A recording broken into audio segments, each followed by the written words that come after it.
This is Coach Lee, and you're listening to the Dore Report.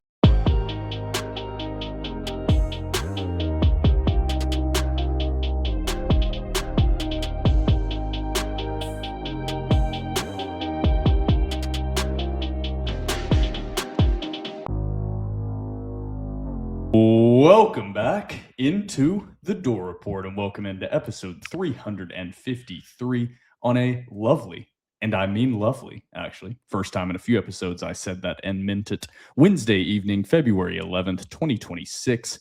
I am Will Byrum, joined as always by my co-host, Trevor Hulan, aka Hack Squad. Jim Duggan here at the Dore Report. We are presented by 615 Collectibles. If you're into sports cards or sports memorabilia, check out 615 Collectibles on eBay. Items include NFL team packs, graded cards, individual cards, and more. Next up, Rhoback Activewear. There is only one way to describe Rhoback. Best fit, best feel. For those who aren't familiar with Rhoback, they are completely changing the game with their incredibly comfortable activewear. Rhoback has released so many items within their newly licensed game day collection, and it's our favorite. With novel polo designs and clean hoodie and quarter zip designs for some of your favorite schools, it's definitely worth checking out. Nobody else in the market is pairing these levels of custom designs with this quality of activewear. Rhoback's everyday shorts or their Delta performance pants are the perfect pairing as well. They're both super comfortable, have an elastic waistband, and a great fabric that is made to have the appearance of a nice short look, but the comfort for a day on the move. Rhoback has also been proudly leading the NIL charge, having signed partnerships with multiple college football stars, both past and present, and are becoming the go-to brand for college athletes across the country.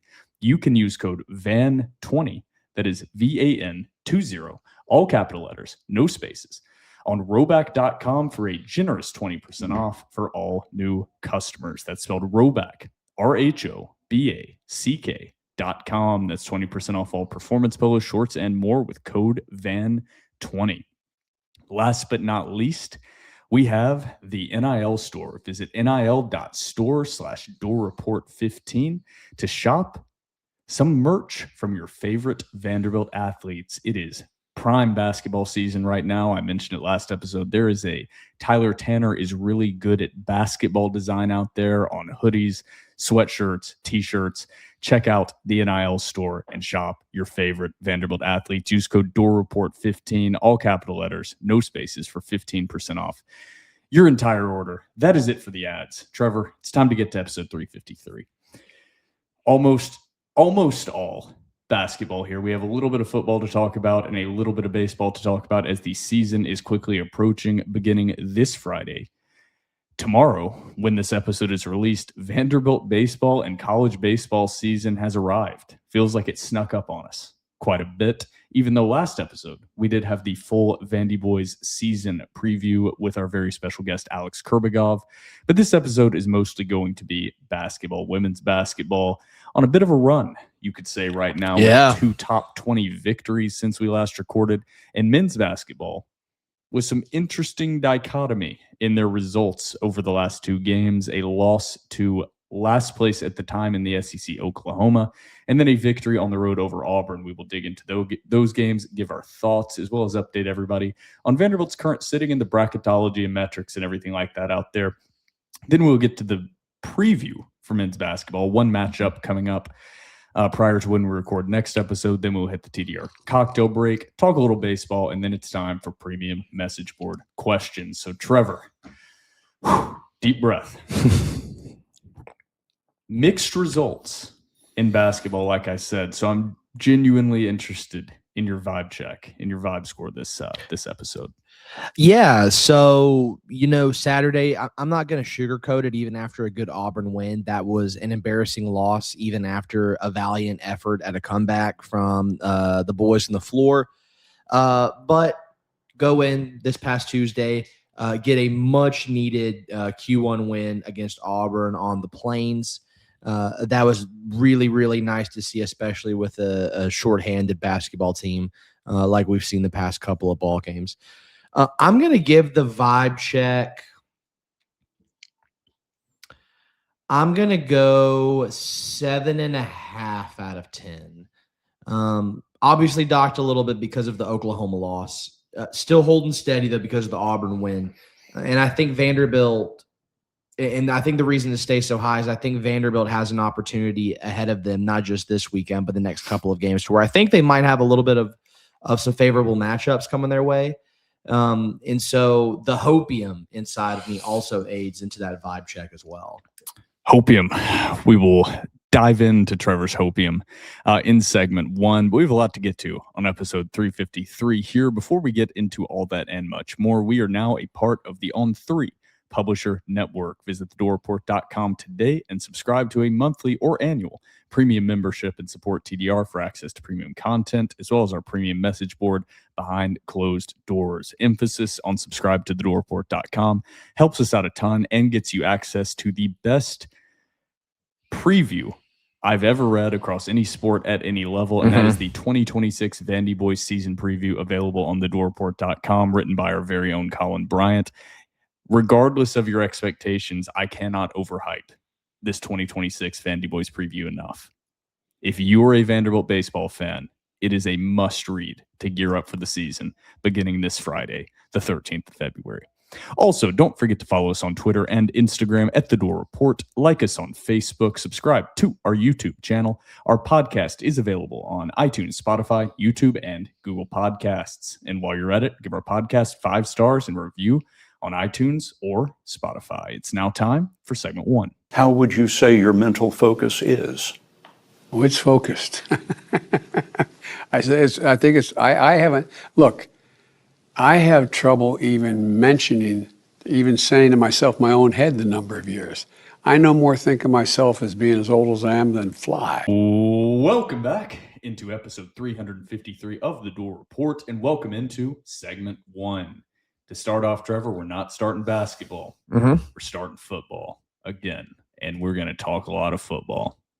No, we're not. But the official invitees to the NFL Scouting Combine, which has it always been called the NFL Scouting Combine? I've always just called it the Combine. I've always called it the NFL Draft Combine. Whatever. I saw in the graphics, officially called the NFL Scouting Combine, 319 college football players invited to the NFL Scouting Combine. Vanderbilt with 2 invitees. Those are, of course, quarterback Diego Pavia and tight end Eli Stowers. There was a point that I think we had held out a little bit of hope that a guy like Jordan White might receive an invite to the NFL Draft Combine, but obviously that did not happen, and paired with whatever injury happened during the bowl game this year. So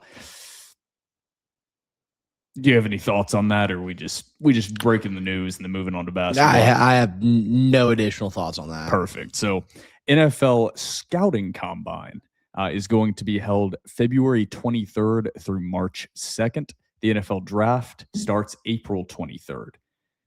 I don't know if I've just never thought about it. I didn't know the Combine was 2 full months before the NFL Draft. See, it seems like a huge gap. That's a big gap to me. Maybe it's always like that. I don't know.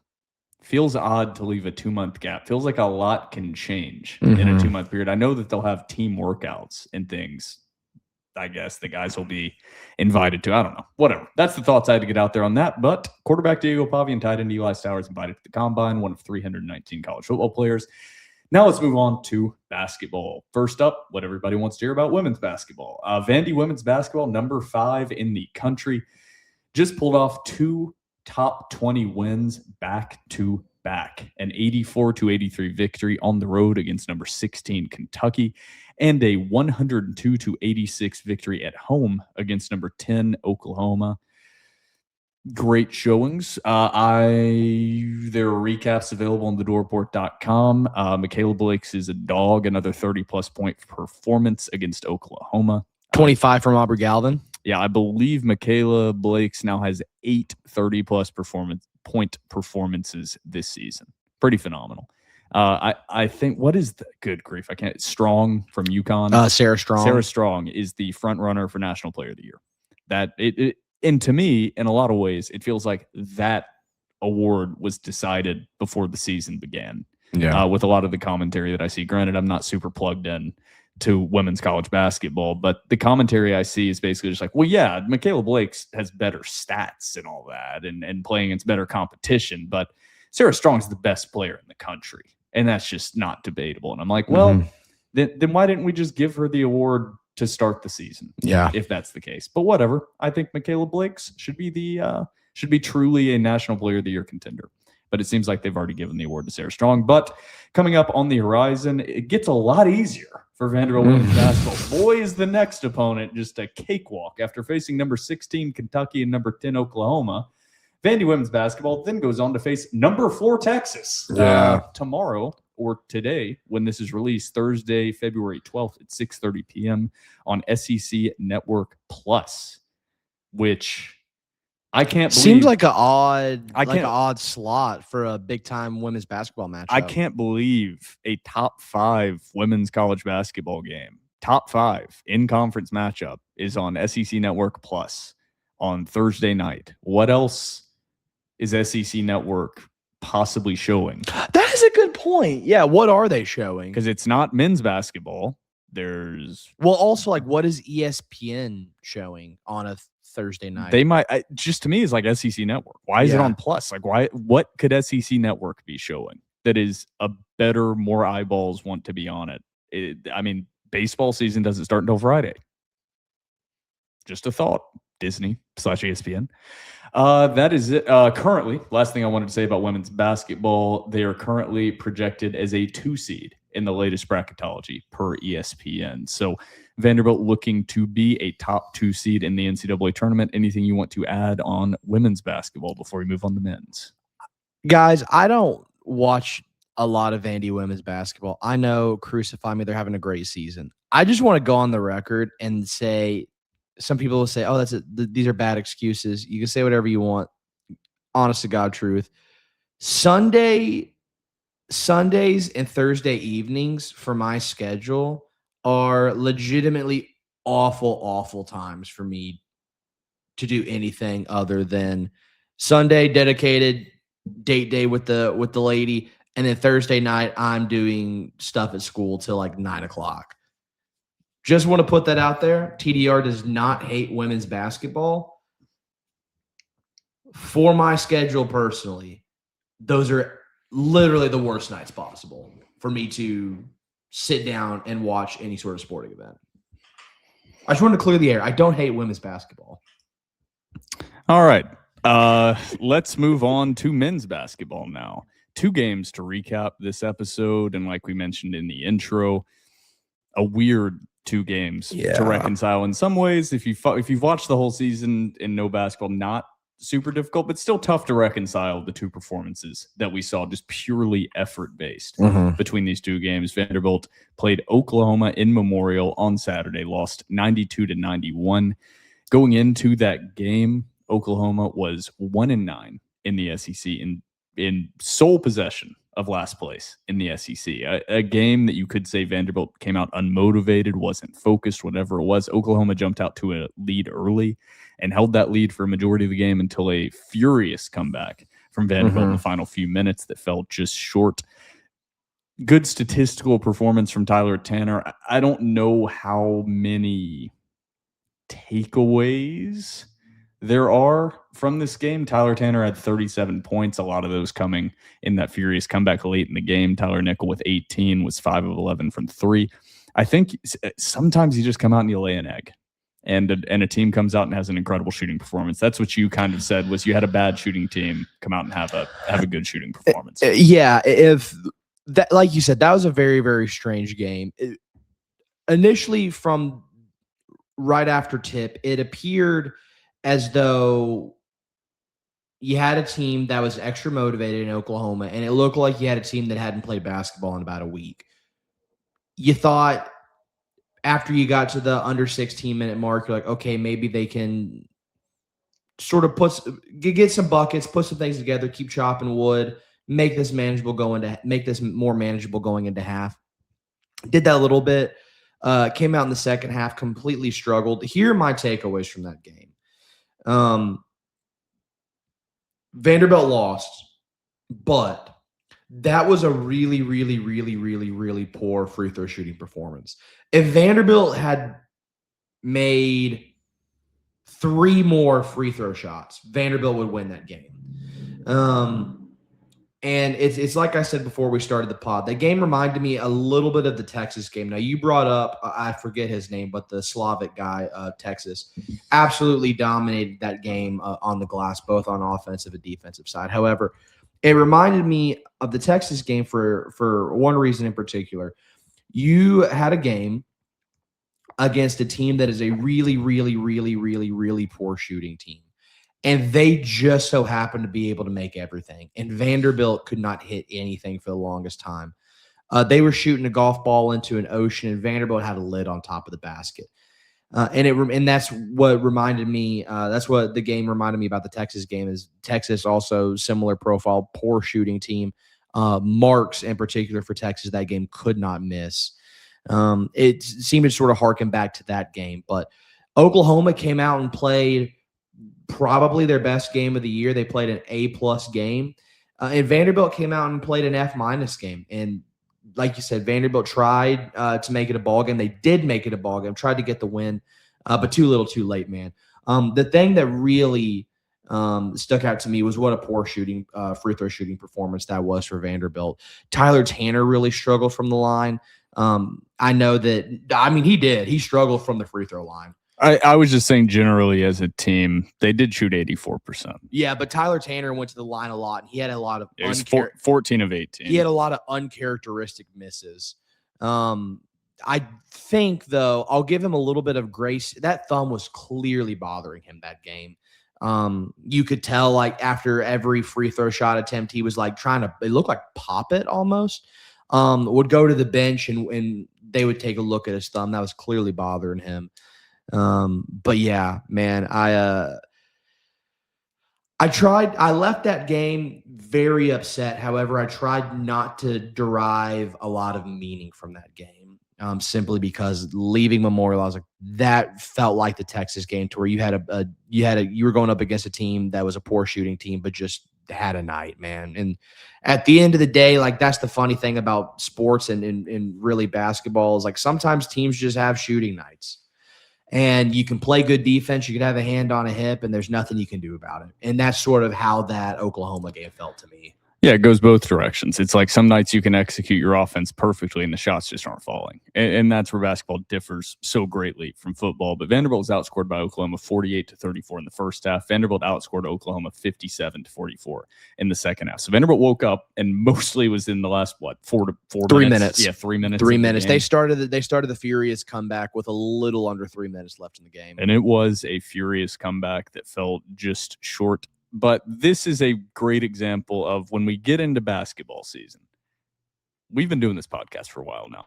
One of the first things that I always like to say when we get to basketball season is, hold on, guys. Remember, basketball is not football.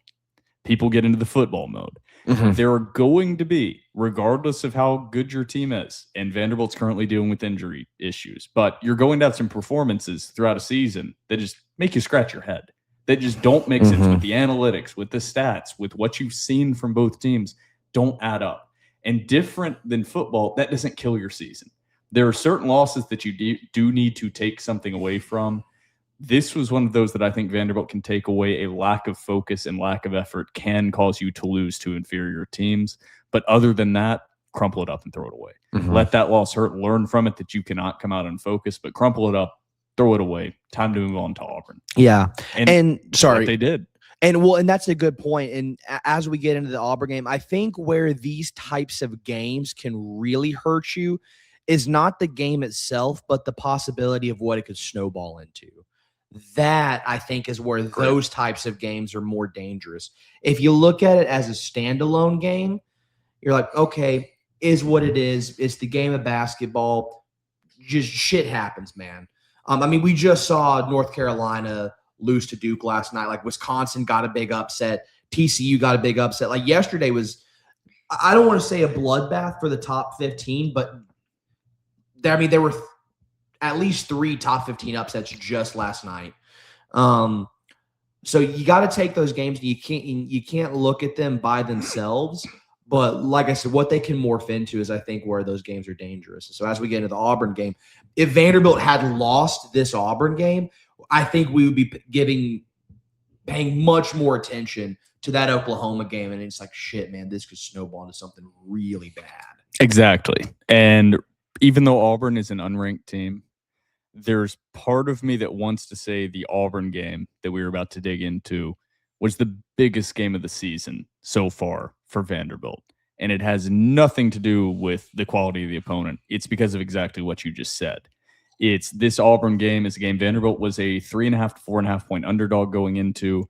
An underdog. Auburn was coming off 2 straight losses to Alabama and Tennessee. Auburn was extremely motivated in the jungle to get a win over a top 20 Vanderbilt. Vanderbilt had fallen to number 19 in the AP poll. And Vanderbilt just came out, quite frankly, with superior effort to Auburn. Still without Duke Miles, still without Frankie Collins. Vanderbilt came out and was just the quickest team to the ball from the opening tip. Vanderbilt jumped out to a 9-2 lead before Auburn retook the lead 19-18. A Jalen Washington Jalen Washington 3 retook the lead for Vanderbilt, and Auburn never led again. Through the second half of the first half and the entire second half, Vanderbilt basically held the lead, besides a couple times Auburn tied up the game towards the middle of that first half. But throughout the whole second half, Vanderbilt just kept Auburn at bay for the most part. Auburn, I believe, got to within 4 points really late in that game. Yeah, with about under a minute left, they got it to 4. Yeah, it started to – the old B-hole started to pucker a little bit while we were watching that one. But Vanderbilt ultimately won the game 84-76. A game that you look at the team stats, and to be honest, you just blindly look at the team stats and you think, how did Vanderbilt win this game? Yeah. And maybe, and sometimes those are the games that good teams find ways to win. Auburn shot 6 more shots than Vanderbilt. Auburn shot 60 shots. Vanderbilt shot 54. Auburn out-rebounded Vanderbilt. Let me make sure I'm correct. Yeah, Auburn out-rebounded Vanderbilt by 9, 36-27. 18 offensive rebounds for Auburn, 10 for Vanderbilt. More assists for Vanderbilt on offense, but points in the paint, Auburn won by a slight margin, 34-32. Points off turnovers, Auburn also won that margin, 14-7. Did they really? That was a stat that the 2 stats that I specifically pointed out that would tell the story of this Vanderbilt team game in, game out. Vanderbilt lost both by decently wide margins and still found a way to win by 8 on the road against an SEC opponent. I think that's a great sign. Vanderbilt shot 87% from the free throw line, 26-30. Jalen Washington. Yep. It was the story of this game. A career high 22 points, 7 of 8 from the field, 2 for 2 from behind the arc, 6 of 6 from the free throw line. He did end up fouling out. Devin McLaughlin, while his stat line is not as impressive as Jalen Washington's, McLaughlin was in foul trouble pretty much the entire game, fouled out pretty early. In this one, still put up 12 points on 4 of 4 shooting, 2 of 2 from 3, 7 boards, 3 blocks from McLaughlin. I mean, he shot 100% from the field. Yeah, between him and Washington, this is a game. Normally, we're talking about Tyler Tanner, Tyler Nickel. This was a Devin McLaughlin, Jalen Washington game. Tyler Tanner was the leading scorer, as he seems to be every single game. Did have 25, but it was not his most efficient offensive performance by any stretch of the imagination. 6 of 16 from the field, 1 of 4 from 3. He was 12 of 13 from the free throw line. But Devin McLaughlin and Jalen Washington combined to be 11 of 12 from the field, 4 of 4 from behind the arc, 8 of 8 from the free throw line, and scored a combined 34 points. That's how Vanderbilt's going to win ball games without Frankie Collins and Duke Miles. You have to have unexpected guys step up in big-time games. Chandler Bing going up to the line in a huge clutch moment and knocking down both shots, something that we haven't seen all year long. Me and you both were watching this game downstairs, and the moment Chandler Bing got the ball and got fouled, me and you both put our hands on our head, and we're just like, man, anybody. And he went up, buried both of them. Just right in our faces. And then Chandler Bing starting to grow on both of us. The progression, and I would like to talk about Chandler Bing a little bit. The progression that we've seen from game 1 till now with Chandler Bing has been really, really, really encouraging. Early in the season, especially non-con, even into conference play. I mean, I'm sure I came on this pod and said something similar, but like I would be at games or like I'd be watching road games at home and I'd be like, why is he on the court? I don't know why. I don't know what he provides. He looked confused on defense, couldn't make a bucket on offense, just seemed like a liability on both sides of the court. And he has progressed in such a short time to where on the defensive side of the ball, I mean, he's a good on ball. He's showing that he is capable of being a average to maybe he's not slightly above average yet, but at least an average on-ball defender, can give you good, meaningful minutes on the defensive side. But more than that is showing that he can be a productive offensive weapon and productive scorer whenever you go towards your bench. And I think that's going to be very important, especially even whenever Vanderbilt gets Duke Miles back.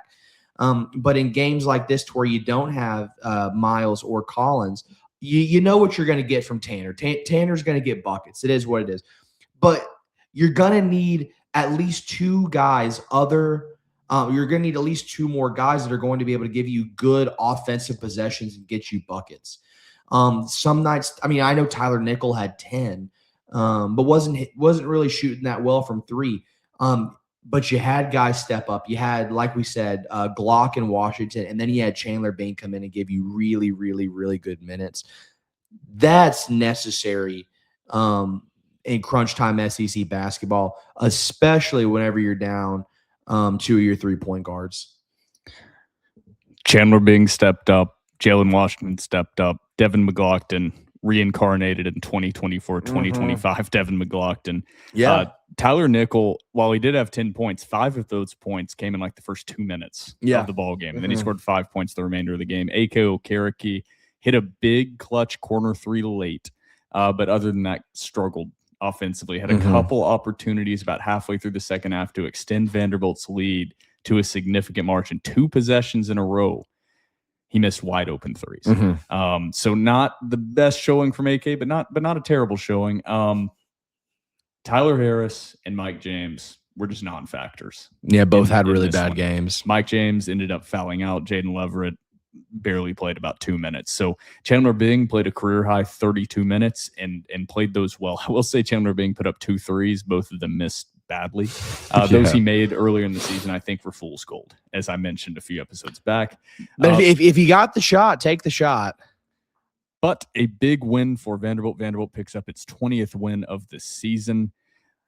Currently, Vanderbilt is sitting at number 13 in KenPom.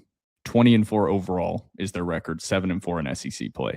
Sitting 13th in KenPom, 15th in the NCAA net, and 19th in the AP poll. They're also 11 on Torvik. 11th on Torvik. Now, this bracketology from ESPN was last updated February 10th at 10 a.m. Eastern Standard Time. So this is before Vanderbilt beat Auburn. But Vanderbilt sitting at a 5 seed per Joe Lunardi's bracketology. They dropped down from a 4 seed to a 5 seed after the Oklahoma loss. Going to take a little bit of work to get back up. But I think a 5 seed might be a little low with their current resume. Yeah, and whenever you look at other brackets, so you like, I'm sure a lot of our listeners know, you can go on Bracket Matrix and it gives you the average of all the major brackets that are produced. According to Bracket Matrix, Vanderbilt's still sitting very, very comfortably at a 4 seed. And that's even factoring in the Joe Lunardi having them at a 5 seed. There's some brackets right now that have been updated as of February 10th that still have Vanderbilt as high as a 3 seed. But I think it's 100 brackets. An overwhelming majority have them at slotted at a 4 seed. That feels right. Right now, KenPom and the net, as they have all season, have Vanderbilt higher than the AP poll because, of course, they do. That's how it goes. We learned about the AP voters in football season. Yeah. They just put them wherever the hell they want. And, yeah. So, Vanderbilt coming up. Only one game will happen until we record next episode. Next week's episode will be recorded on Tuesday since Vanderbilt plays on Wednesday next week. But coming up this Saturday, Vanderbilt takes on Texas A&M at home on Valentine's Day. Everybody bring your dates to Memorial Gym on Valentine's Day. There's nothing ladies love more than going to a Vanderbilt basketball game against an unranked opponent at noon on Valentine's Day. I guarantee your lady wants tickets to that game. I for know my Valentine's girl's Day. coming. I said, hey, babe, I got us reservations for dinner, but Vanderbilt has a big game Saturday at noon. I have to be there. And she's like, all right, I'll go. It's like, beautiful. So happy Valentine's Day, babe. We're going to watch Vanderbilt play Texas We're going to A&M. Memorial. We're going to the old place. You found a unicorn, which is good for you. This game will be broadcast on SEC Network. Of course, Texas A&M, coached by Bucky McMillan, sitting at 17-6 right now, 7-3 in the SEC. They're playing Missouri tonight. That is correct. They're playing Missouri tonight. So That's the 8 o'clock tip. So that record will update after this episode, but as of right now, sitting at 17-6, 7-3 in the SEC. Currently sitting at 42nd in the NCAA net rankings, 33rd in KenPom. I just want to add this part because Texas A&M's record is impressive. 17-6, 7-3 in the SEC. What the criticisms of Vanderbilt's schedule have been are actually what Texas A&M's schedule is. So if I'm not mixing up my numbers, which I'm 99.99999% extended, but there's always that chance. Texas A&M's strength of schedule overall is 70th in the country. Texas A&M's non-con strength of schedule was 327th in the country. I believe there are 368 Division I basketball programs. So one of the 50 easiest non-con strength of schedules in the country. One of the 41 easiest, if 368 is correct. Vanderbilt, for example, and Vanderbilt fans have heard all the chirping about the non-con strength of schedule and Vanderbilt strength of schedule, and it's going to cost them. And they haven't played anybody. Their schedule is just trash. Vanderbilt's non-con strength schedule is 127th in the country, for example. And I'm not one that's defending saying Vanderbilt played an extremely difficult non-con schedule. Any educated fan is not saying that, but the people saying that it was they played no one because there weren't little numbers next to the names of the teams they were playing. That's how you know people don't understand college basketball too well. But yeah, there's a big difference between the 127th non-con schedule and 27th overall strength of schedule in the country. These are according to KenPom versus Texas A&M's 327th non-con strength schedule, 70th in the country. That doesn't mean Texas A&M's not a good team. It's saying their resume is not that strong right now. Texas A&M, of course, plays a very up-tempo offense under Bucky McMillan, 11th in the country in average offensive possession length, just 15.3 seconds per possession. Fast-paced team, should play well into what Vanderbilt wants to do. Vanderbilt plays, I wouldn't call it like fast intentionally, but up-tempo, organized up-tempo basketball is the Mark Byington recipe. Yeah, Vanderbilt. So it doesn't concern me playing a team that plays up-tempo like a Bucky McMillan team is going to. Vanderbilt's average offensive possession is a little over 16 seconds. Which I don't have KenPom pulled up in front of me, or I would compare and look where Vanderbilt's sitting. Yeah. I'm kind of curious about that. Here's my thing with this. So Vanderbilt's 41st in the country. This is my thing with with this Texas A&M team. I struggle.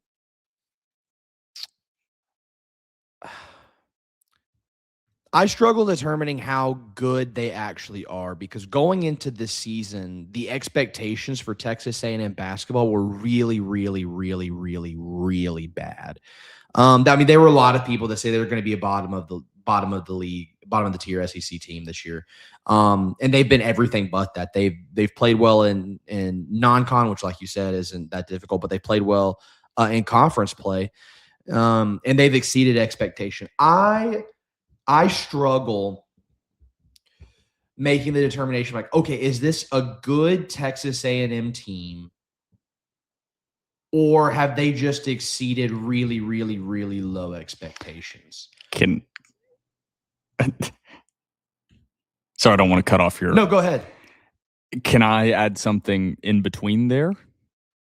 Yes, I of think course. this is a slightly better than expected Texas A&M team because I actually like how Bucky McMillan coaches. I think they're better than slightly better than expected. They were good. They were supposed to be like One- dead last. Okay, so they are better than expected.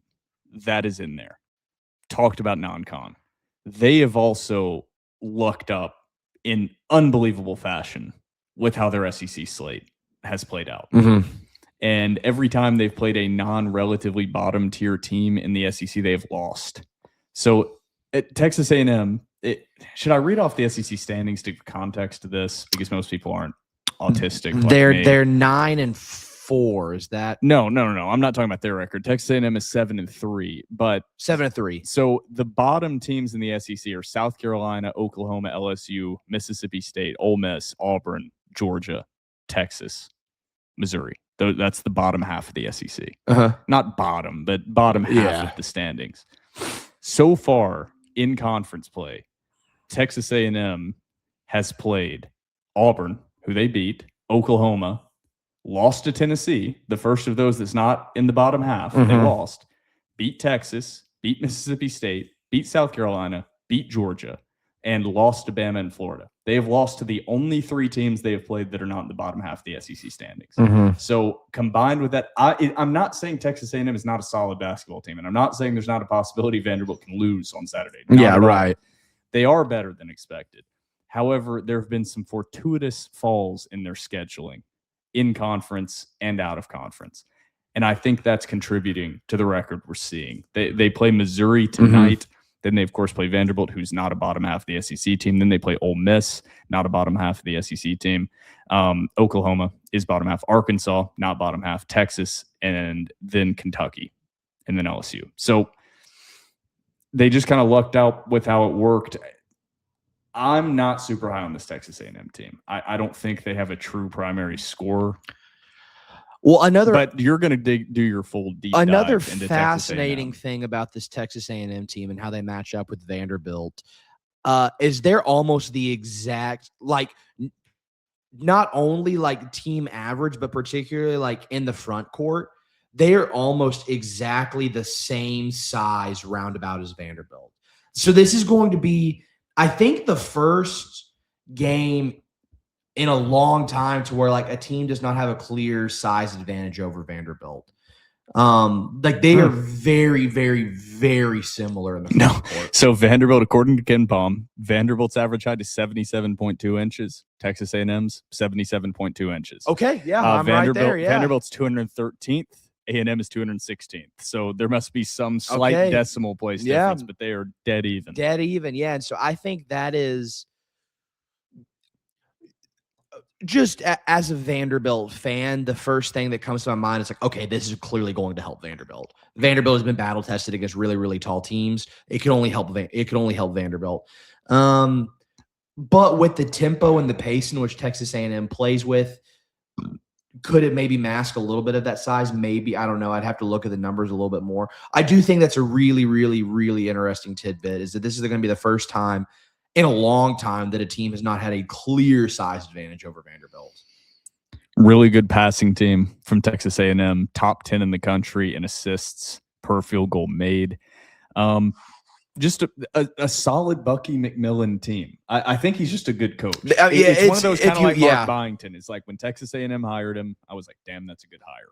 And he's doing what he's doing with pretty minimal. It's classic. When you watch Texas A&M, and it's classic Bucky ball. Like it looks like Bucky ball at Samford, just with better athletes in different colors. Yeah, and another interesting tidbit from this game is these are two of the top 20 most experienced teams in the country. Texas A&M is top 10 in average years of experience. Vanderbilt is top 20.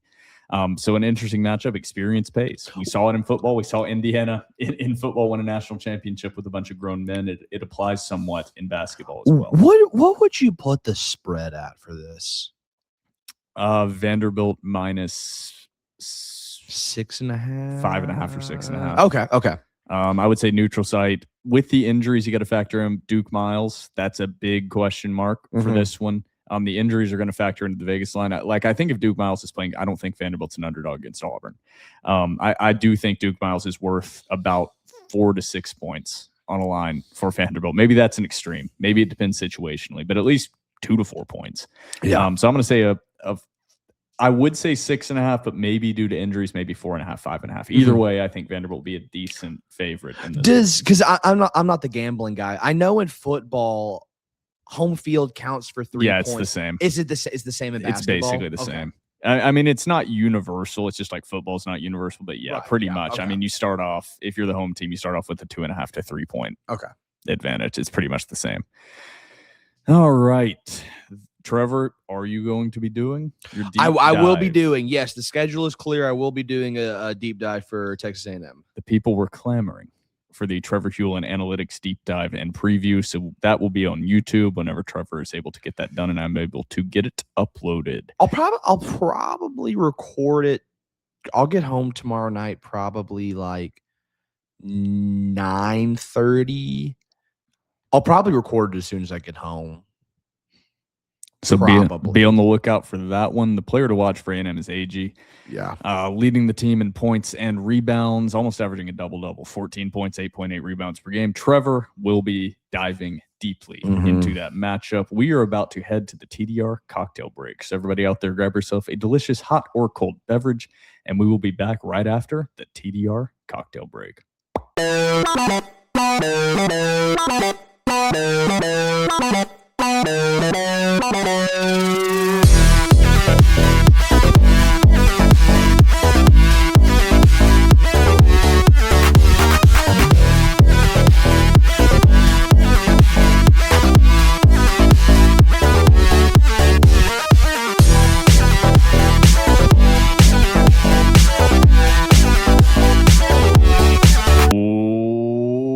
Welcome back from the TDR cocktail break, and welcome back into episode 353 of the Dore Report. Before we get into premium message board questions, which is going to be a majority of segment 2, baseball season does begin this Friday. The VandyBoys take the diamond in the Shriners Children's College Showdown beginning this Friday, February 13th. Vanderbilt opens up the season at 3 p.m. against TCU.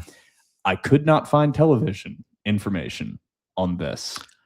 I think it's DAZN.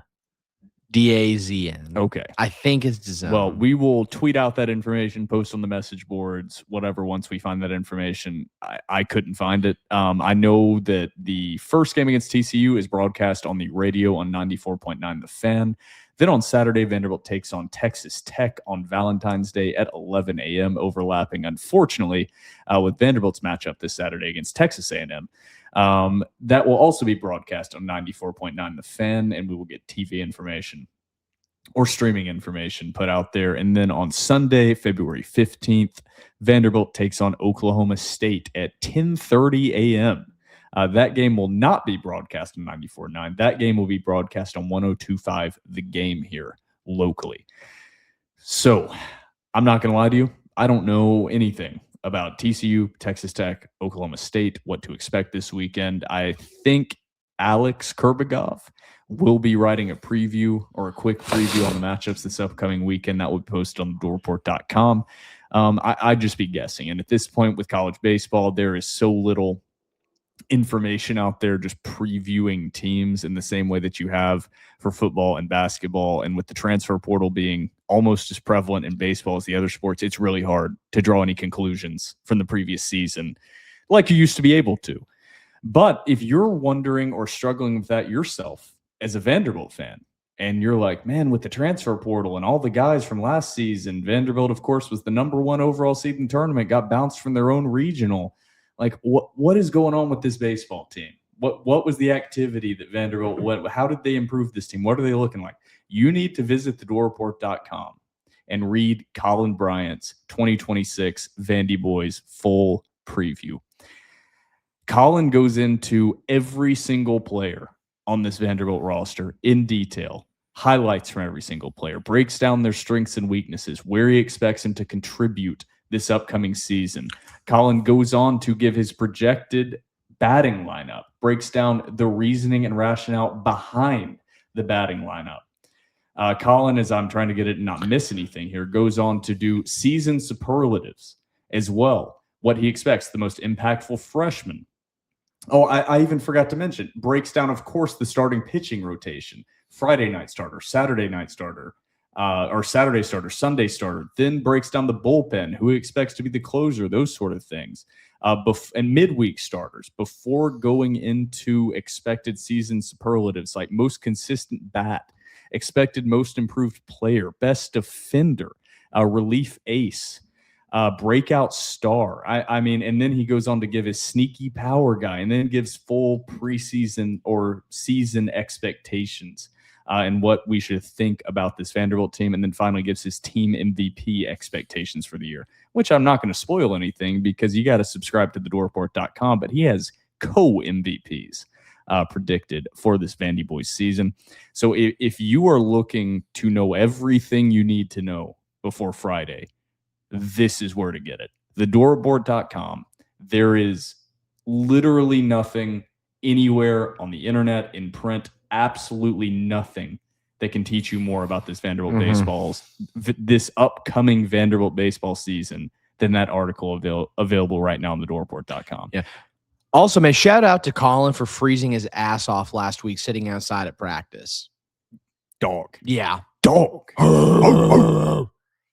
No, Colin is between Colin and Alex and George, and then your inside as well. TDR's baseball coverage this season. I've handed over the reins to them. I'm letting the boys run. Trevor's still going to be watching every game. Still going to be breaking things down. But the TDR's, I'm just going to take on my role as the villain this year. I'm going to take on my full role as the villain. That should be the biggest improvement you will see from the Dore Report year over year that we have ever had. Maybe since the microphones. The microphones were a big upgrade. So since the microphones, TDR's baseball coverage is going to see the biggest upgrade of anything that I've upgraded here with TDR yet. So be on the lookout. It's going to be unrivaled. Subscribe to thedoreport.com today. You have anything else you want to add with baseball? And I bet we have questions. I would imagine we have questions about baseball. All right. So that is it for baseball. Let me X out of my 37,000 tabs here. And let's get to premium message board questions. Not going to say it's my favorite part of the episode, but I think it might be. First up, from World's Strongest Vandy Fan, directly addressed to you, Trevor. Trevor, what are your expectations for the VandyBoys this year, and what would be considered a disappointment? Last year, we seemed to have a checklist of things that would signal we got out of the spiral we faced from 2022 to 2024. Are there things you'd like to see as the season progresses to indicate growth? Or is it a, quote, make this happen or the season is a bust type of season? That's an interesting That's question. a really good question. In terms of, I'll give you a couple of expectations and how I'm going to evaluate this team. We'll first just go off in terms of postseason play. If this team does not make a super regional, this season is a disappointment. Point blank, period. I've said it once. I've actually said it 100 times. I'll say it again.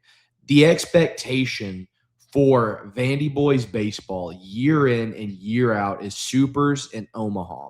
That is the expectation. Anything less is a disappointment, and I will not move off of that.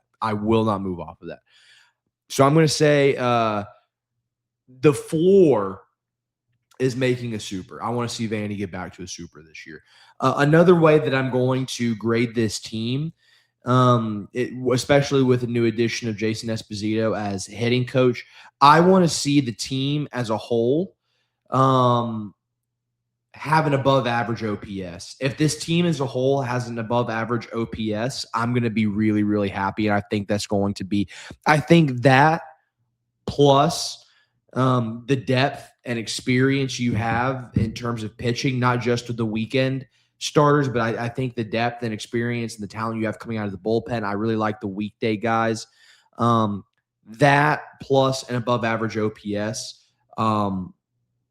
would grade well for me. If Vanderbilt, if they have an average SEC OPS, I'm not gonna get upset. If they have a below average OPS or slugging like they have the past couple of seasons, if home runs are below average, I'm gonna get really, really upset.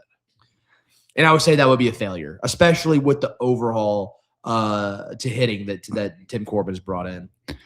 So I know this question wasn't addressed to me, so I'll be quick. This and Vanderbilt's expectations, which Tim Corbin is a prisoner of the expectations he built, all of that's great. The regular season doesn't matter. The regular season doesn't matter, and I'll tell you guys this: the SEC tournament doesn't matter. I don't give a nobody should give a shit if Vanderbilt wins the SEC tournament. The expectations for this team year in, year out, and it's like I said, Tim Corbin's a prisoner of his own expectations, but the super regional is bare minimum. Yes, That's and like it's not rocket science. I hate getting, and I get it. Like we, including myself, love Tim Corbin, and like whenever you have somebody who has given everything they have to build the best premier baseball program in America, you don't want to criticize them, especially whenever you look at it in the context of what Vanderbilt baseball was. But there's a reason the preseason they have the Omaha Challenge. It is not the make a regional challenge. It is not a make a supers challenge. It is the Omaha Challenge year in. I mean, Christ almighty, guys, they practice like how they're going to dogpile for whenever they win Omaha. Like, this is the expectation. And if that's not your expectation, that's fine. But that's their expectation. I mean, I think it's the rant that I went on and you went on many times last year, which is if your opinion is you're fine with Vanderbilt being where they are in baseball, that's totally fine. But understand that when you say that, you're saying it's fine that Vanderbilt's no longer the premier program, national title contender. If you're fine with where Vanderbilt has been sitting the last 3 years, then you're basically just saying you're fine with the expectations falling down. You're fine with regression. And that's fine if that's your take, because there are much worse places to be than where Vanderbilt is. They didn't fall off a cliff. They just went from being the premier program in the sport to just being, one of the best 20 programs in the sport. Mm-hmm. And if that's good with you, that's fine. But right now, Vanderbilt is not or even one of the premier they're just not. And so the expectations have changed. Before, what you're saying in 2018, 2016 isn't even remotely controversial. No. The goalposts, instead of the goalposts moving in one season, the goalposts have just moved over like a 3-year period. Mm-hmm. And that's unfortunate. But I mean, the expectations to me, it's one of the reasons that it's tough for me to get as invested in baseball. And some of this is because of how good Vanderbilt has been, winning national titles in 2014 and 2019, making it multiple times. Other than that, it doesn't matter. Vanderbilt's going to be good enough. They're going to make the NCAA tournament. Yes. So the regular season, that's what's crazy to me. Whatever they do, it's all going to come down. You got to perform in the postseason. And we saw cracks in the armor during the season last year. We ignored them because they made an incredible run in the SEC tournament, ended up being the number 1 overall seed. But those cracks ultimately showed their ugly head, and that's why Vanderbilt was knocked out of the regional. So we'll see. I'm sure we'll have more baseball here. And then World's Strongest Vandy Fan asked me a question. Will, was it cathartic seeing Jack Gibbons get ran by the entire game? Shout out Arlington, Tennessee high school football product Kenneth Walker, as he did many times when he was in the two-tone blue. Kenneth Walker's from Tennessee? I didn't realize that. I did not know that. Fun to see that Vrabel's chubby for undersized athletic players getting meaningful snaps has followed him to New England. I assume Mason Kinsey will sign a record-breaking deal this offseason. Yeah, I will say Jack Gibbons is one of the more frustrating players that Mike Vrabel fell in love with. Just a below-average linebacker. Just every facet of it. They call him Dr. Gibby because he's so smart. I'm like, that's awesome. Like, he's super smart. He's not an NFL starting linebacker athlete. And that drove me crazy with the Titans, and New England paid for it against the Seahawks offense. Granted, the reason New England lost was really their offense, but Jack Gibbons drove me crazy as a Tennessee Titan. Not that he's not a smart guy, not that he's not a decent player, just that how Mike Vrabel talked about him and how he was, the amount Jack Gibbons was talked about as a Tennessee Titan, you would think he was a really good player. And he wasn't. Okay, Thank you for getting me riled up, World's Strongest Vandy fan. A question for both. Should a kicker have won Super Bowl MVP? My hot take was I thought Kenneth Walker should have won it. Is that not who won it? Did Darnold not win it? No, Kenneth Walker won it. Jesus, I was like, yeah, you threw me guys, off. it's been a long week. I was I'm sorry. so confident that Kenneth sorry. Walker won it. It was one of those, everybody has these moments. I'm but sorry. I've been having them more recently where I'm really confident in a piece of information. Somebody says something, and then I rack my brain of, where did you see that? Yeah, Where it's like, hand up. That's on me, Yeah. y'all. Hand up. Kenneth that's Walker on me. did. He deserved to win. But yeah, Yeah. kicker would have been funny to see as there were no touchdowns until like mid third quarter, late third Little quarter. throwback to the 08 Music City Bowl. Next up from Poor Vandy Fan 615. What's the ceiling for this Vandy men's basketball team without Frankie Collins? And if we don't get Duke back for a couple of weeks? It feels like each game is getting exponentially harder as Tanner fatigues and gets beaten up every game. That is concerning. Tanner is getting beaten up every game, and the fatigue is going to. He's playing 39 minutes a game, 37 to 39 minutes a game. Without Frankie Collins, the ceiling doesn't change dramatically. I think without Frankie, I think this is still a ceiling of a Sweet 16 team. Yeah, Frankie ups that ceiling a little bit to where I think the true ceiling of this team with Frankie Collins is an Elite Eight run with Frankie Collins and Duke Miles, both fully healthy. I'm right there with you. With Duke Miles, the difference in Duke Miles is a team that I would be decently happy with just making it to the round of 32 and a team that I think genuinely should/can make a Sweet 16 run, depending on matchup. But maybe he's talking seed-wise. I mean, there's so much in the air. When Duke Miles comes back, is going to play such a key role in that. Correct me if I'm wrong, but there were a latter part of that question talked about like if Duke Miles doesn't come back for a couple weeks. Did I remember that correctly? Was that asked? That was at the beginning. What's the ceiling for this Vandy men's basketball team without Frankie Collins, and if we don't get Duke back for a couple weeks? So maybe he's just talking about full season. Oh, Record. okay. I'm going to be honest. I'm not sure if Frankie moves the needle for me that much. Duke definitely moves the needle. I'm not sure Frankie does. I would say that can be the difference in them either losing both the road matchups against Tennessee and Kentucky or splitting those. Yeah, can be I would agree. The difference, and that'll be a big difference in resume. Those are two top 25 Q1 matchups on the road.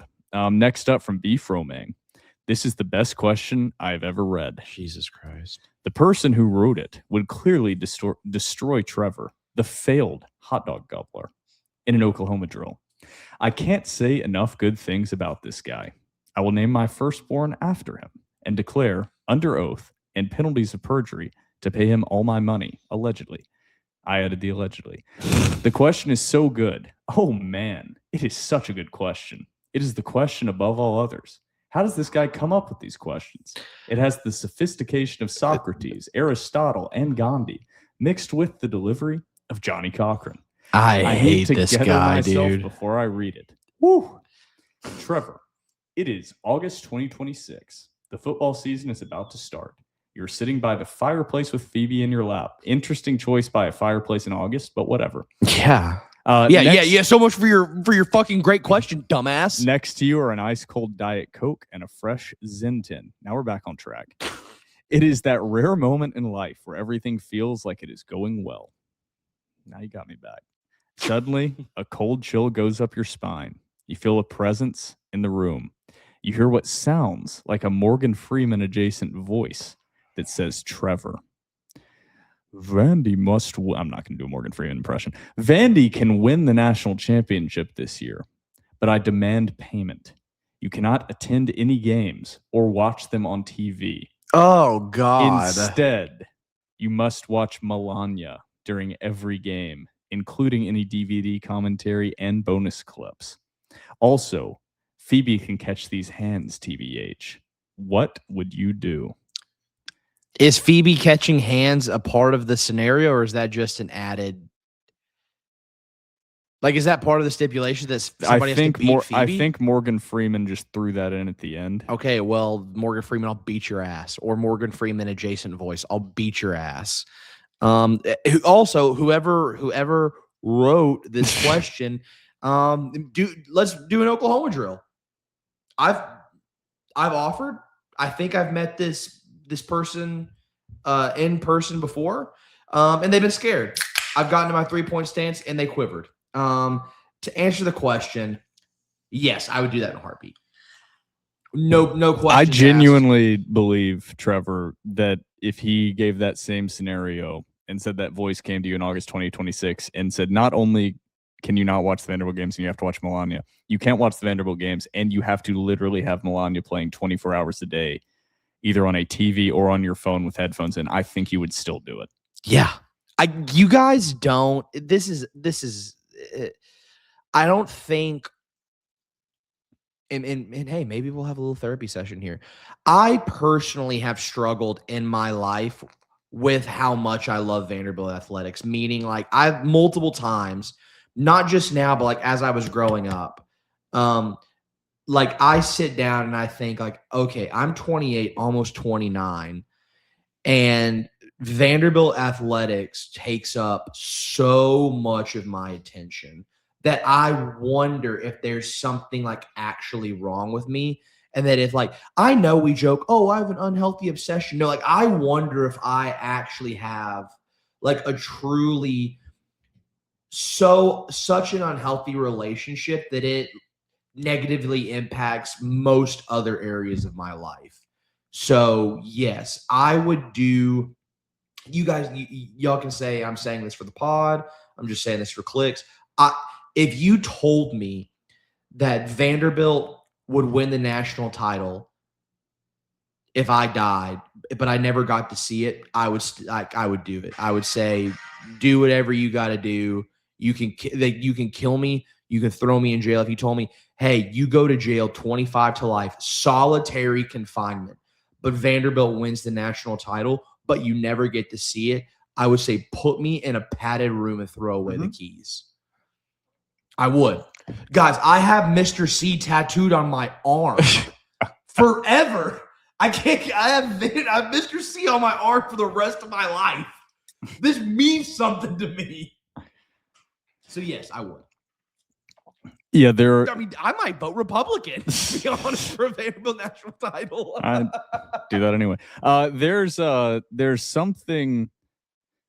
Oftentimes, I will sit there and have the same thoughts of, I'm 28, I'm about to be 29. Like, I should be starting a family or something. I've had this thought before, and I'm not even talking time. I'm genuinely just talking about, like, the emotions, and I'm going to go negative side emotions that Vanderbilt, yeah, football specifically, and basketball too, but football evokes in me.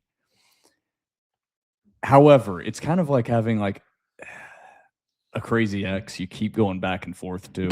In some ways, it's like, I'm trying to think how to say this cleanly so we don't, whatever. I'm just not going to say clean. Like, it's like having a crazy ex, all right? The forbidden fruit, so to speak, of when Vanderbilt does win, that exultative feeling, incomparable, because it does so much damage in the negative the other way. You could almost draw some parallels to women in that capacity with something else that's maybe not wins.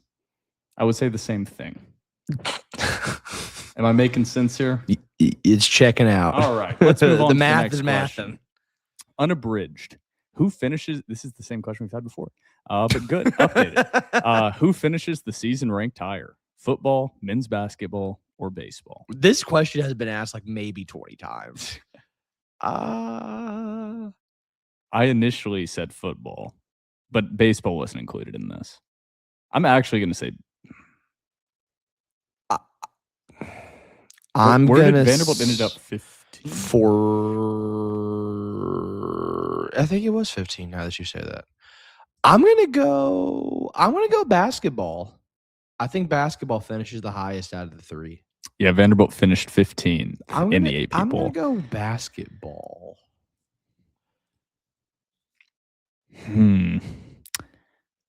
I initially said football when it was just basketball and football. I think I'm actually going to go baseball. I think baseball finishes. I think basketball will finish around 17th to 18th. Football, of course, finished 15th, and I think baseball will finish between 10 and 15, if I had to guess. I think preseason baseball is very underrated to me, seeing how much they're returning as well as the strategic additions they made in the transfer portal. I think Vanderbilt is a little bit underrated. I've seen some things that have Vanderbilt baseball finishing like 13th in the SEC. I don't understand that. Next up, K.O. Jones. Who do you think will make the most impact out of the bullpen? Which guys take a leap at the plate this year? How much weight does this weekend in baseball hold going forward? I'll start with the last part of that. Almost none as far as weight goes. I agree. Opening weekend against 3 power conference opponents. Almost nothing. At a neutral site. Unless Vanderbilt just comes out and truly looks horrendous. But unless they go like 0 for 32 or something. And even crazy. then, I don't think that like carries over to the rest of the year. Make the most impact out of the bullpen. If you want a really actually informed opinion on that, go to thedoreport.com and read that article. But who do you think? Luke Guth is chalk. Nate Taylor is my pick. I'm going to go Matthew Shorey. Nate Taylor for me is the transfer from Georgia with very limited innings. I think less than 9 innings pitched for Georgia last year, but and then really low ERA. At the plate, chalk. I'm going to go Braden Holcomb. I think especially with that short porch over and right. I'm going to go Braden Holcomb. Maybe wishful thinking from me, but I'm going to go Brody Johnston. I'm going to say that average bumps up. That would be nice. Because what did he end up around like 250, 260 last year with good power numbers, but low average. I think that average jumps up a little bit and the power maintains. I'd rather the power jump and maybe the average dip a little bit, to be honest with you. You'd rather than be hitting 220 with like 22 home runs? Yes, 110%. Yes, I absolutely ain't going to argue with that. All right, next up from Pessimistic Dore. What's the floor and ceiling for NCAA tournament seeding for both men's and women's hoops? I think now the true ceiling for women's hoops is a 1 seed. Like ceiling, like you think it's possible? If they beat Texas, I think it's possible. Yes, because their schedule. I mean, I'm talking true ceiling, not my expectation. What is possible with the talent they have? I think where they will actually end up is probably a 2. If I had to guess, I think they're seated correctly in the predicted bracketology. I'm going to say the lowest this team. I mean, what would you say the floor is for Vandy women's basketball? A 3? Yeah, I was going to say a 3. I like doing true ceilings and floors, but I don't see them falling below a 3. Yeah. I mean, they do have 4 of their last 5 matchups of the season are all against ranked opponents.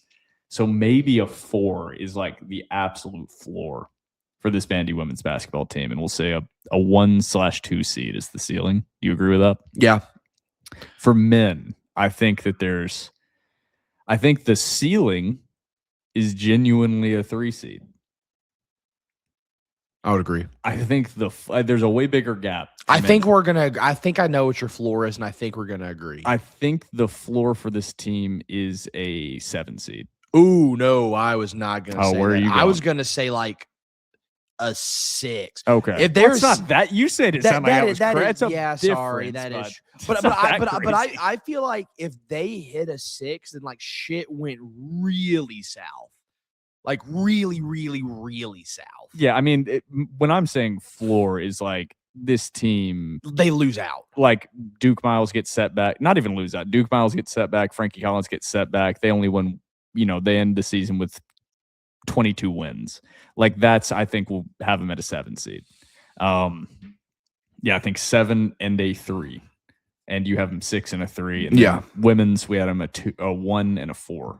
With 1 being really lofty. Like I don't think that's going to happen, but because 2 of the ones, so they would only really be fighting for 2 potential spots in the. That's why with their remaining schedule, if they're able to sweep it, which is a possibility for them, but Texas is probably that last 1 seed right now. Because it's the ones that feel kind of locked in are UCLA, South Carolina, UConn.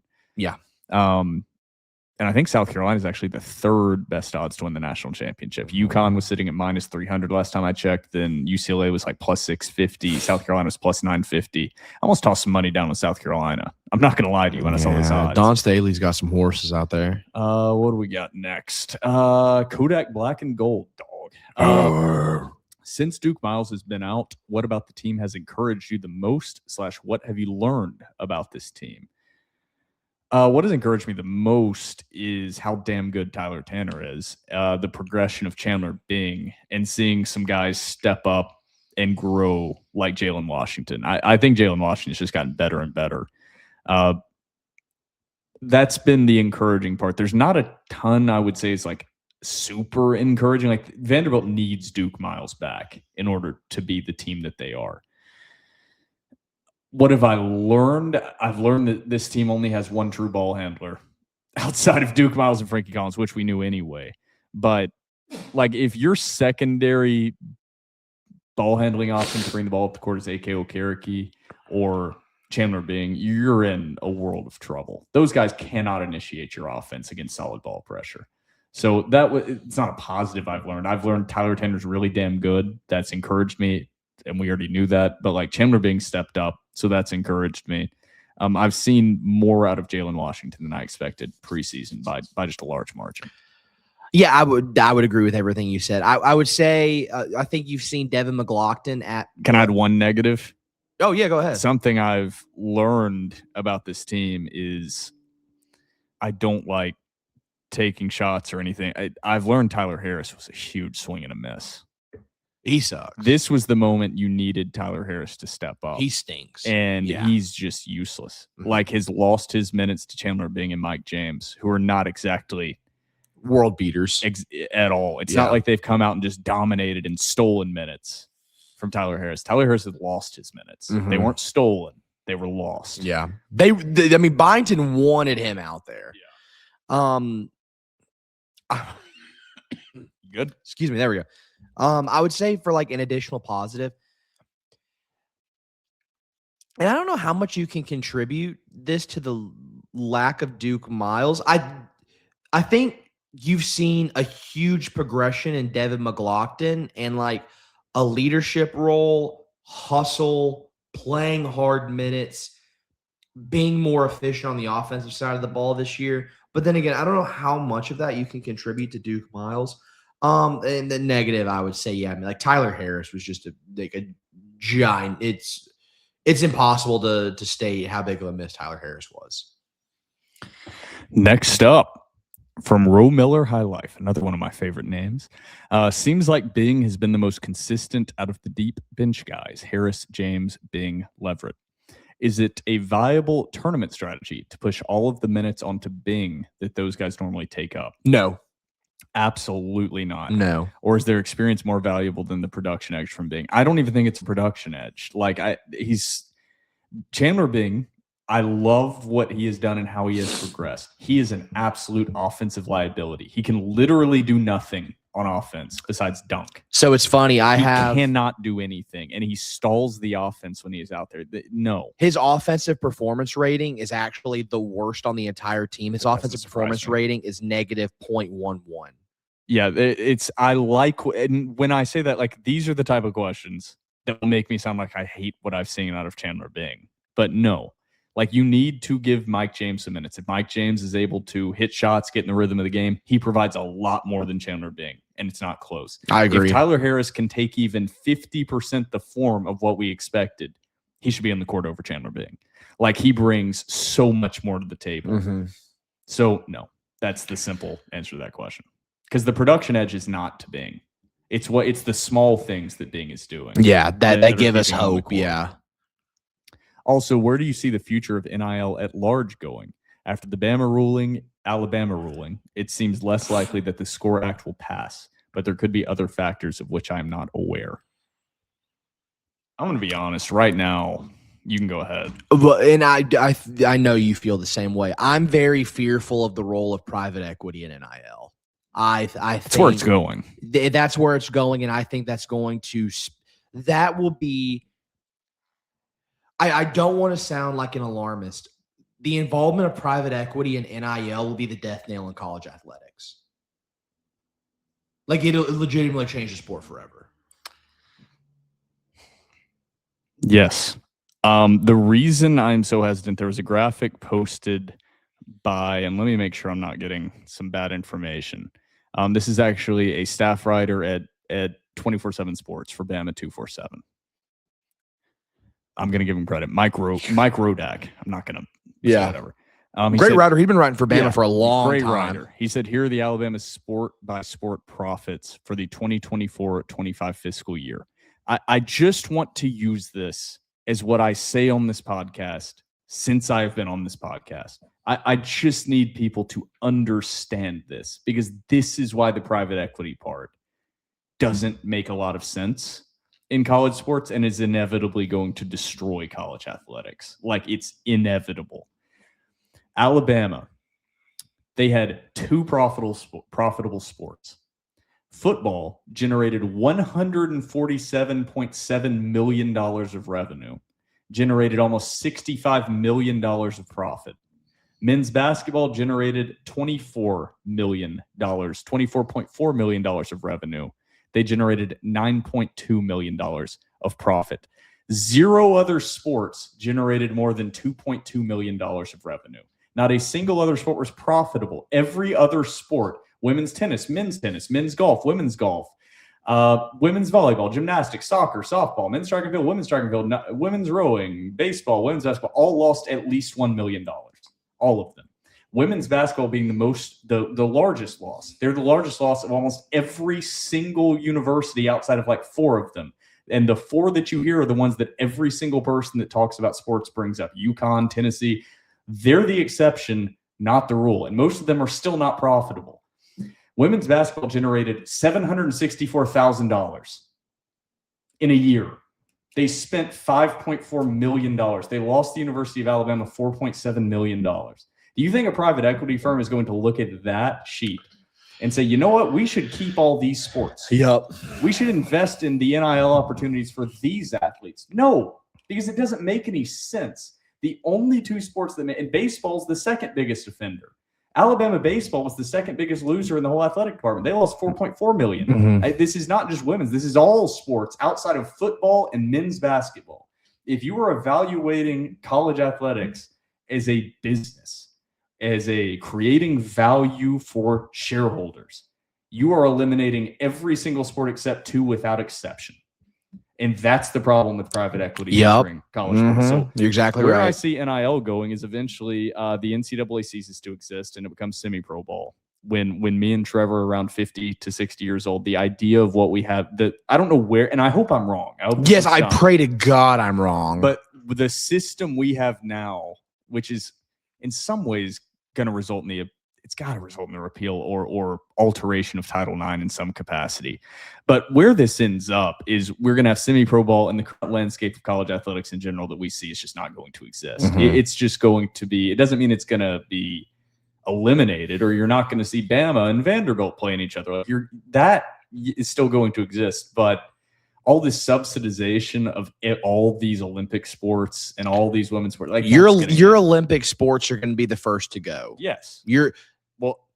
And you're actually already seeing it too. Like there's been numerous universities that are now, like you said, now with the involvement of private equity and how that's infiltrated NIL, are having to work not as a nonprofit institution, but as a for-profit institution.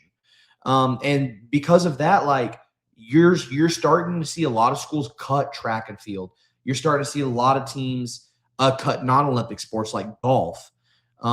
Swimming, Olympic sports, gone. The biggest one of this that if you're somebody that's pushing for NIL and changes and you're a big women's basketball fan, you're a moron. So even the programs, this is maybe one thing, and somebody can fact check me, and I've kind of been nice about this. Like, no one makes money in women's basketball. I just made sure I was correct before I went on this run. UConn lost $4 million. Tennessee lost $4 million. Like, where we are moving, it's great. Pay the athletes what they deserve to be paid. That's a fantastic thing. that only applies to men's basketball and football. And the reason the other sports are even treated how they are and have the facilities they have and get full scholarships, that's all because of football and men's basketball. I just need that to really click in people's brains and give some appreciation. Also, the scale of football. I just need people to understand that. Because there's also this huge category that all public universities release as well, which I've never really understood this, but it's non-program specific revenue.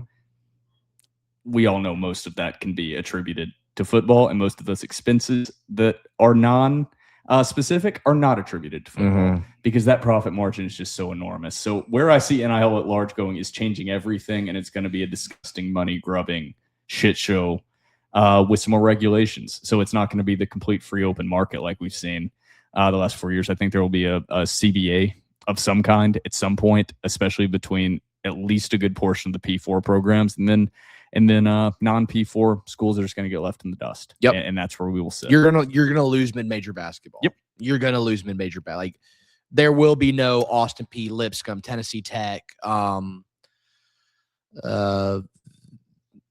Butler. Like those will cease to exist. You won't have those anymore. Yep. And that's Exactly. a shame. And that's not how college sports should be. But we've allowed private equity and Everybody begged for it. yep. It's fine. And we rolled it out Look. with no regulation. Everybody wanted this. Mm-hmm. Okay. Not saying it's wrong. Not saying those football players didn't deserve to be paid. They absolutely did. But the reason people were talking about opening a can of worms was shit like what we're dealing with right now. This is everybody saw this coming. You can go back and listen to my takes from 4 years ago. Saw a lot of this coming. So it's fine. Once you let money in, that's what's going to happen. Because you were living in some fantasy land of where this money was coming from, and that's going to change. Yep. Next up, Peter Porker, 714 dog. He said baseball. I agree. Yes. Baseball. He said, but as an actual question, I'd like to hear Trevor's opinion on the Little Dribblers halftime show we had to watch down 14 to one of the worst teams in the SEC last weekend. Big fan of the Little Dribblers. Dude, so like for those who weren't there, it was like maybe like 50 kids doing like this attempting to do this like synchronized basketball, like high school musical dribbling. Oh, when act. I heard Little Dribblers, I assumed it was the kids playing on the mini goals. No, at they halftime. did that too, but like no, it's Oh, that's like so much worse. and The synchronized dribbling, not the play. but it wasn't even synchronized. And it was just like You got to get your head in the game. Dude, Got to get it's your just like- head in the game. you know what? Here is an easy halftime adjustment. Get rid of the Little Dribblers. Tell their coaches to freaking screw off. Keep that stuff for the moms and dads and the grannies and the grandpas. An easy fix for halftime entertainment is just on the Jumbotrons, put up the other games that are happening. I don't think they can. Well, fuck me then. I don't know what to do. Don't do anything. I actually have no idea how that works. Don't do anything because most people are up getting hot dogs and Cokes and beers and taking pisses. You don't have to do anything. If they had no halftime. Also, I hate the singer-songwriter corner. I hate it. I get what they're trying to do, and that it's Music City, we'll have live music performances. That I'm like, okay, like that's a great idea. I do not care to listen to some Joe Schmo who's playing at Tootsie's on Sunday at 3:00 play Memorial. I don't care. I don't care. I need to do it. Like the Little Dribblers, especially with Vanderbilt being down 14, almost pushed me to the edge. I get it. I get trying. They're trying, and that I appreciate because for a lot of years they just didn't try. Yeah. There are things that Vanderbilt does in their effort of trying that you can clearly see Vanderbilt is in the early days of trying, where they haven't learned that sometimes less is more. Honestly, oftentimes less is more. Why not just have the spirit of gold come to basketball games and play during halftime? Them marching on the court might be a problem. Put them in booties. Put them in booties. But I'm just of the opinion you just don't need a fucking halftime show. Yeah, Like, it I can agree. be pretty Like, simple. yeah, we don't need one.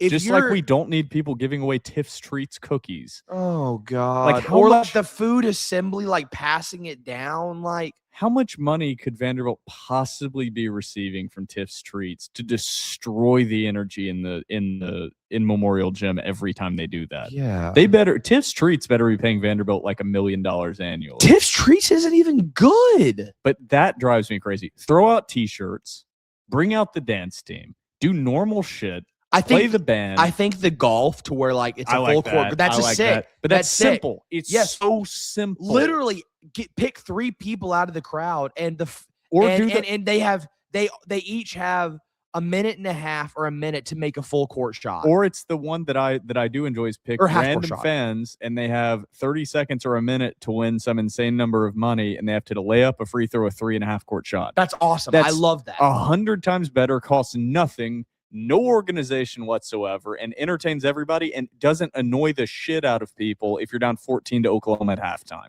Yes. That's the main thing is you have to think worst case scenario. Is this going to really piss my fan base off if things aren't going well? Yeah. Yes. Yeah. Yes, it is. When you have the little dribblers. The little dribblers do. And hey, yeah, TDRs for the kids. It's definitely not.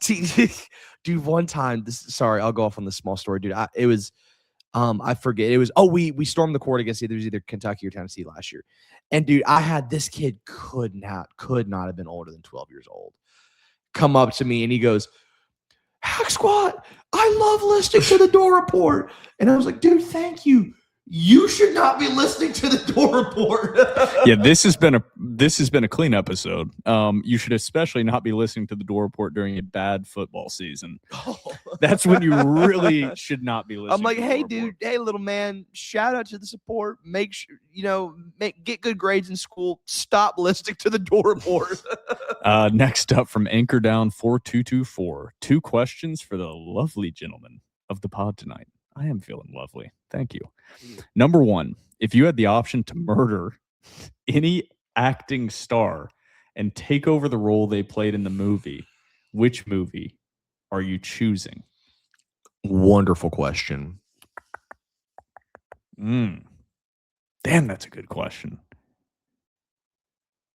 Robert De Niro in Heat. Matthew McConaughey in Dallas Buyers Club. Interesting choice. Okay. All right. All right. No takesies backsies. No takesies backsies. This is Wait, what was yours? I would take Robert De Niro spot in the movie Heat, Okay. the 1990s classic heist film. I might. Great ass. That was Al Pacino's line in that. Man, that's actually That's a really great question. let me think on No, that. you can't Well, take it back. You've already said Matthew McConaughey, Dallas Yeah. Buyers Club. well, that's obviously my real answer. Number 2, how much money did Vanderbilt waste on Mike James and Tyler Harris combined for the crap return they've gotten in return? I don't know if Mike James was an incredibly expensive pickup. Watch your mouth when you talk about Mike James. All right, he's not the most consistently productive. I don't think he was the huge investment. He was not the huge investment. He didn't have the no. huge expectations coming into the season. No. Tyler Harris now. Was an objective just throwing, I'm not going to say the amount, but over $1 million and flushing it in the toilet. Now that I've thought, I might go Ryan Gosling and Crazy Stupid Love. Because then I could be friends with Steve Carell, and I could also date Emma Stone. So Yeah. that might be my Jesse official Plemons and Bugonia. answer. Dude, that might be the one, dude. That's a question. We could just do a podcast on that question. Number 3, I lied. Another question. Hell yeah. I saw last night the halftime show was a dog doing tricks. Can we start a petition to have Phoebe jump over people and catch tennis balls during halftime at Memorial? Phoebe's not great at that. She loves playing with this golf ball. You're obviously not familiar with the lore of the one time we had a bird in our old apartment, and Phoebe just was not interested in chasing a live bird. She's sleeping on the recliner over there right now. Phoebe in a gymnasium of 14,000 people, that is her personal hell. By the way, the dog catching the Frisbees, I really enjoyed that halftime Yes, show. that's awesome. Didn't piss me off at all. World Smartest Vandy fan said, no tennis balls. Yeah, harken back to that Florida game. We've joked about taking Phoebe to a tailgate and just like putting a leash around her and tying her to a tree. The issue is she would get up in the tree and we wouldn't be able to get her down. Also, I would not subject her to that type of torture. Funny enough, one time when I was in like high school, my parents' cat got it, or it's an indoor cat, so it didn't get out. It's allowed out, but it usually my parents would go outside, call its name, it would run back into the garage like a dog at night. One night or one day, they hadn't seen the cat. It was stuck up top in a tree, and I had to climb up fully into a tree because I was the only one that could do it. My little brother was a little too young, and obviously my parents are climbing up high into a tree. That's a core memory of mine, and I got the shit scratched out of me. Shout out Frisky. He's still alive, still kicking. Vandy fan said, I've heard Tyler Harris is the highest paid player on the roster. I trust my source on that too. I don't know. We will not answer. Won't answer. Somebody else said I heard that over the summer. Most recently, I was told we didn't spend much on him.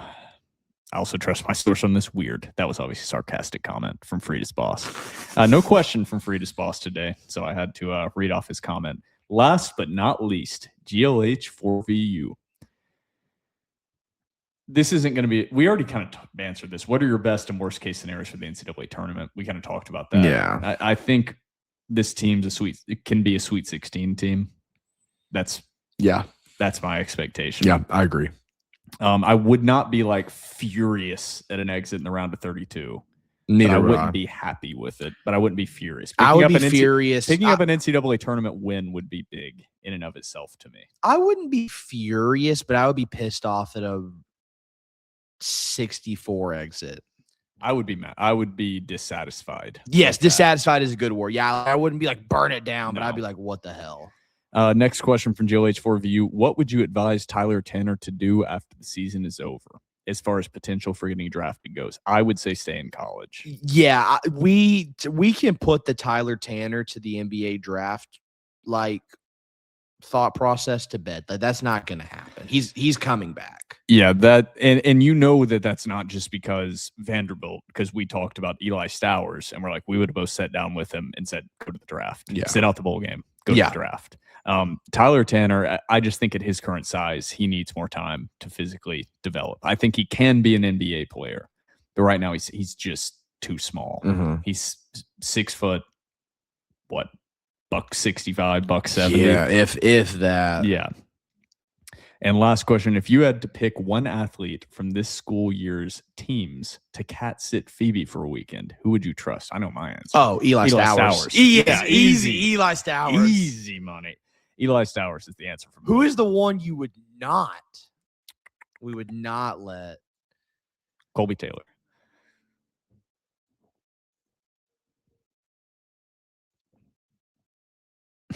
Still thinking on this? I'm gonna be honest, dude. I would not let Diego Pavia cat sit. I'm gonna be honest. You know who I would? Also, Eli is 1A, 1B to keep Phoebe or pet sitter. Chase Gillespie. Chase Gillespie, cat owner. Really? Dude, post on his Instagram stories all the time, him with his cat. I would let Chase Gillespie cat sit Phoebe. Okay, so 1A Eli Stowers, 1B 1B is Chase Gillespie. I could not let Diego Pavia cat sit. I think I would let Colby Taylor over Diego. All right. Anything else you want out on episode 353? 1C Devin McLaughlin. Seems like a great guy. All right. For myself, Will Byrum, and my co-host Trevor Hulan, this has been episode 353 of the Dore Report, powered by 615 Collectibles.